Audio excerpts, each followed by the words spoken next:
So what happens if you have a new diffuser technology and you have a description of the surface microstructure, but you don't actually have samples yet? What would you do?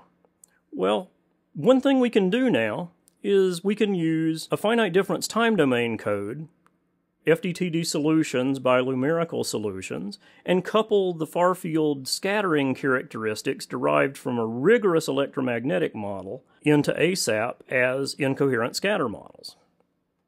So let's take a look at the Microscale desktop, and this is an assembly of randomized ellipsoids on the surface of a dielectric. So these are embedded ellipsoids in the surface of a dielectric.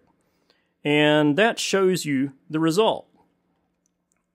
We're simulating that geometry, and this geometry would be meshed out and a simulation done, and we would take the near field complex electromagnetic field, project it to the far field, and turn that into one bidirectional scattering distribution function. The randomization means that if we do this many times, the statistics will improve and we'll actually get a function that represents the result if we had an extensive surface, a macroscopic surface with these kinds of characteristics. Now if we take a look at what would result in ASAP, I have a script where I actually load the result in from the Microscale simulation. To give you an idea of what that result is, let's just take a look. Microscale actually wrote my raw data functions or raw data models, which will be used to generate a BSDF function for ASAP. And now I'm actually going to do that. I'm going to run an ASAP model where we scatter rays off of that and take a look at the output result. We will create a 2D and a 1D slice of that distribution through the plane of incidence. And those will give us a good idea of how well we have transferred data from the Microscale application to ASAP.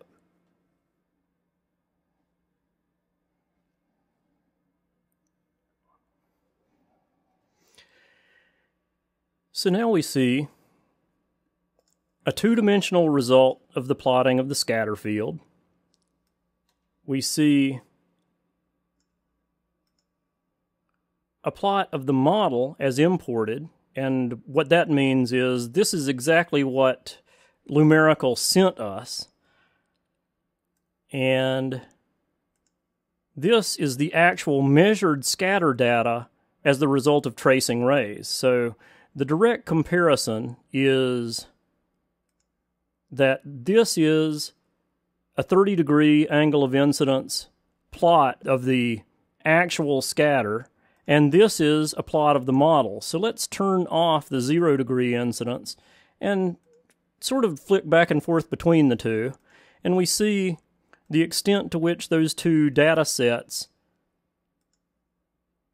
mimic each other, or basically how well does the real reflected scatter signal follow the model that we fed it to create the scatter. This plot is a direct output or a direct result of the Microscale far field projection of the near field coherent vector data. The bottom line, I think, is that these compare very closely, and this is a useful result. And in terms of the two-dimensional scatter field, we see something that shows how this works not only in the plane of incidence, but out of the plane of incidence.